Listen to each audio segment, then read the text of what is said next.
Solo friends, welcome back to another amazing blog. तो आज मेरे सामने खड़ी है Hyundai एक्स्टर। ये एस वेरिएंट है। अब क्या कुछ चीज़ें मिल जाती है, क्या कुछ फीचर्स मिल जाते हैं एस वेरिएंट के अंदर।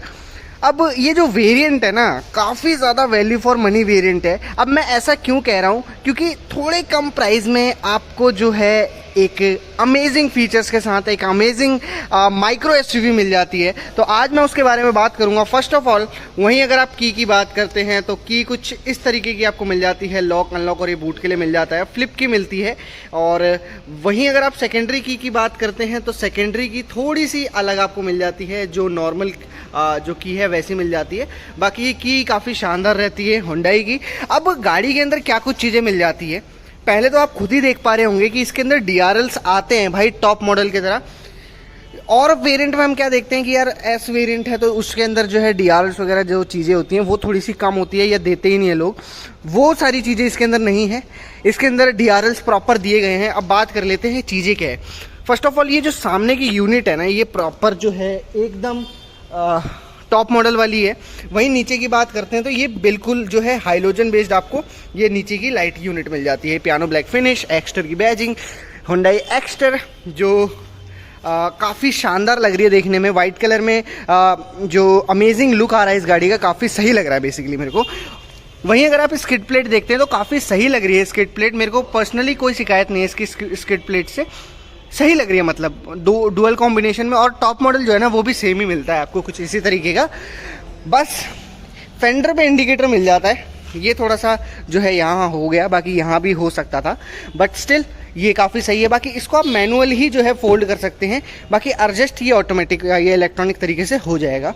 और ये वाला जो वेरिएंट है ना, ये आपको CNG वाला वेरिएंट नहीं मिलता है। इसमें CNG वेरिएंट आता ज़रूर है, लेकिन स्पेसिफिक ये जो वेरिएंट है इसके अंदर CNG नहीं है। अब Hyundai के अंदर 6 एयरबैग्स इसके अंदर स्टैंडर्ड कर दिए गए हैं। बेस मॉडल भी अगर आप लेते हैं ना तो इसके अंदर जो है आपको 6 एयरबैग मिलेंगे ही मिलेंगे। पीछे की बात कर लेते हैं तो कुछ इस तरीके की लाइटिंग की सेटअप मिल जाती है, जो कि टॉप मॉडल वाली ही है।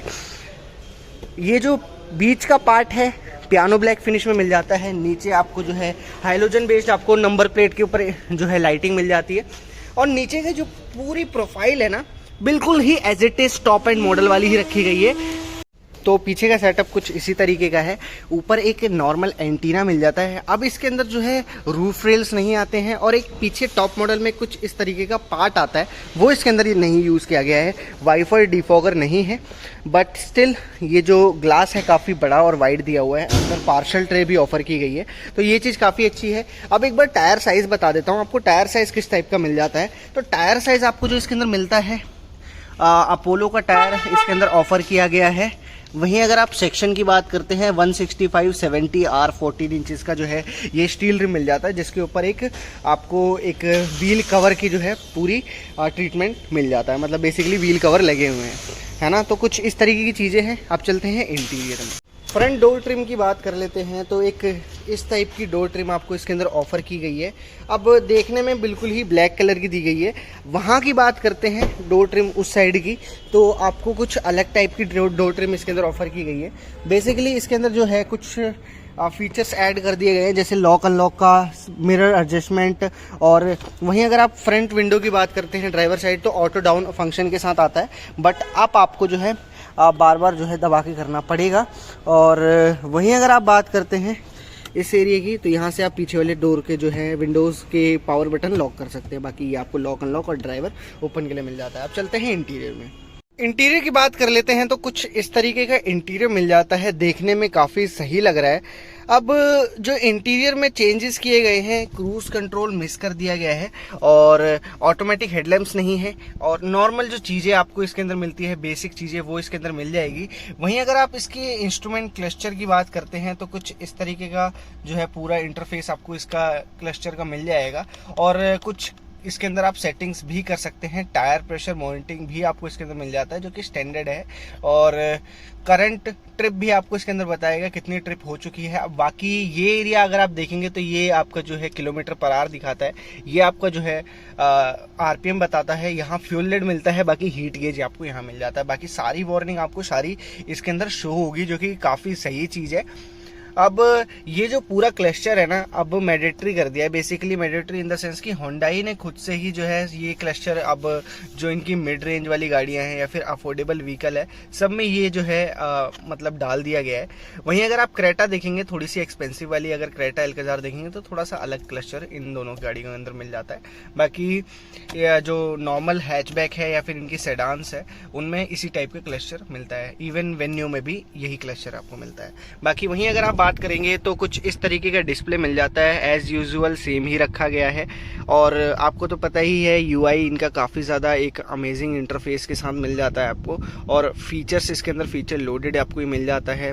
एंड्रॉयड ऑटो, एप्पल कारप्ले, दोनों ही चीज़ें इसके अंदर आराम से चल जाएगी, और यूएसबी के थ्रू चलेगा, वायरलेसली नहीं चलता है ये। अब साइड में फिजिकल बटन्स भी आपको इसके अंदर मिल जाते हैं। अब रोटेटर भी आपको इसके अंदर मिल जाता है। रोटेटर बिल्कुल ही ब्लैक कलर का है, मतलब डुअल टोन का इफेक्ट नहीं दिया गया है। वहीं अगर आप बात करते हैं इस एरिया की, तो ये जो पैनल पूरा दिया हुआ है, ये जो पूरा पैनल दिया हुआ है, ये पूरा पियानो ब्लैक फिनिश में पैनल दिया हुआ है। आजकल जो ट्रेंड चल रहा है, इसी टाइप के पैनल का जो है ट्रेंड चल रहा है। और वहीं अगर आप नीचे मैनुअल एसी की बात करते हैं तो कुछ इस तरीके का जो है पूरा इंटरफेस इसका मिल जाता है। नीचे के साइड आपको एक यूएसबी और 12 वाट का सॉकेट, और यहाँ के साइड आपको एक जो है टाइप सी का पोर्ट आपको मिल जाता है। यहाँ कुछ स्पेस मिल जाता है। 5 स्पीड का मैनुअल ट्रांसमिशन मिल जाता है। अब इसके अंदर 1.2 लीटर का नेचुरली एस्पिरेटेड कापा इंजन मिल जाता है। अब उसके बारे में आगे चल के बात करेंगे, पहले ये इंटीरियर दिखा देता हूँ आपको। इसके अंदर 2 कप होल्डर्स मिल जाते हैं, एक बड़े साइज़ का, एक छोटे साइज़ का। हैंड ब्रेक मिल जाता है, फैब्रिक सीटें मिल जाती है, और यहाँ कुछ स्पेस मिल जाता है। वहीं इधर की बात करते हैं तो कुछ इस तरीके का स्पेस इधर मिल जाता है। अब इंटीरियर पूरा ही ब्लैक रखा हुआ है। अगर आप 2 ट्रिम की बात करते हैं, 2 ट्रिम डुअल टोन में नहीं है, पूरी ब्लैक है एज यूजुअल, जैसे टॉप मॉडल में रहती है। वहीं अगर आप इसके डैशबोर्ड की बात करते हैं तो यहाँ आपको एक वाइट या फिर कहें सिल्वर फिनिश का आपको जो है ट्रीटमेंट दिया गया है। ये आपको जो है इसके ऊपर एक ओरिजिनल जो जिसे हम कहते हैं प्रॉपर एक 3D प्रिंट हो रखा है, जिसके ऊपर आप फील बेसिकली इसको कर सकते हैं। और स्टीयरिंग एडजस्टमेंट की बात करते हैं तो स्टीयरिंग एडजस्ट नहीं होता है, देख सकते हैं ये एरिया पूरा खाली दिया हुआ है, तो ये एडजस्टेबल नहीं है स्टीयरिंग। और कुछ इस तरीके का डिस्प्ले का जो है प्रॉपर व्यू या फिर कहीं क्लस्टर का व्यू आता है। और ये एरिया अगर आप देखेंगे तो लाइट लेवलर का आपको एरिया मिल जाता है। AC vent as usual piano black finish के ट्रीटमेंट में ही मिलते हैं। और अगर हम ड्राइवर सीट की बात करते हैं तो ड्राइवर सीट हाइट एडजस्टमेंट भी हो जाती है, और नॉर्मल जो बैक रेस्ट होता है और आगे पीछे जो करते हैं वो आराम से ये जो है सीटें कर लेती हैं। बाकी फैब्रिक सीटें ब्लैक कलर की रखी गई है। सीटों की जो लेंथ है काफ़ी अच्छी खासी लेंथ रखी गई है, ये काफ़ी अच्छी चीज़ है। अब एक बार चलते हैं पीछे। बाकी नीचे अगर आपको मैं दिखाऊँ तो एक डेड पेडल भी आपको ऑफर किया गया है, वो डेड पेडल है, क्लच, ब्रेक, एक्सीलेटर। पीछे की बात कर लेते हैं तो कुछ इस तरीके की नी रूम जो है आपको पूरी मिल जाती है। थाई सपोर्ट पूरा मिल जाता है। डैशबोर्ड का लुक कुछ इस तरीके का। एक कैबिन लाइट मिल जाती है जो कि हाइलोजन बेस्ड है, और यहाँ आपको कुछ इस तरीके का एक जो है ग्रैब हैंडल मिल जाता है जो कि सॉफ्टली बंद होता है। और इस साइड अगर आप ग्रैब हैंडल के देखेंगे तो यहाँ एक कोट हुक भी मिल जाता है। अब आगे वाली सीटों के जो हेडरेस्ट है एडजस्ट तो नहीं होते हैं, लेकिन पीछे वाले जो सीटों के एडजस्टमेंट है, हेड एडजस्टमेंट, वो एडजस्ट होते हैं। 60-40 का फंक्शन नहीं है, आर्मरेस्ट नहीं है, जो कि टॉप मॉडल में भी नहीं आता है। अब ये कुछ चीज़ें हैं। पीछे की बात कर लेते हैं तो 12 वाट का सॉकेट मिल जाता है, और एक ऐसी इवेंट भी आपको इसके अंदर मिल जाएगा। तो ये कुछ चीज़ें हैं। बूट स्पेस आपको दिखा देता हूँ कि कितना बूट स्पेस इसके अंदर मिल जाता है। अब बूट स्पेस की बात कर लेते हैं तो 391 लीटर्स के आसपास का बूट स्पेस मिल जाता है एस वेरिएंट के अंदर। अब वेरिएंट वाइट वेरिएंट बूट में ऐसा कोई फ़र्क नहीं आता है। वहीं अगर आप सीएनजी देखेंगे तो थोड़ा उसमें फ़र्क आ जाता है। तो ये कुछ बूट स्पेस मिल जाता है। ओपनिंग काफ़ी गजब की है। अगर आपकी हाइट ज़्यादा ही है तो आप आराम से इसके अंदर जो है बैठ सकते हैं।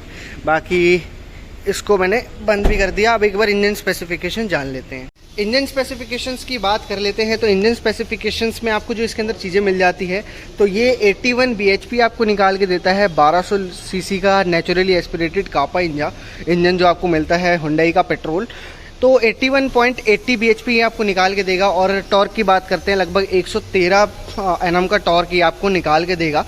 पावर वाइज जो है थोड़ा सा ट्यून अप किया गया है नॉर्मल नियोस से या फिर औरा से, बिकॉज औरा, नियोस और एक्स्टर में तीनों में ही एक ही इंजन मिलता है, लेकिन थोड़ा सा बॉडी टाइप इसका हैवी रखा गया है और थोड़ी बड़ी गाड़ी है, इस वजह से इनको जो है ट्यून अप करना पड़ा इस इंजन को, जिसकी वजह से थोड़ा पावर ज़्यादा निकालता है।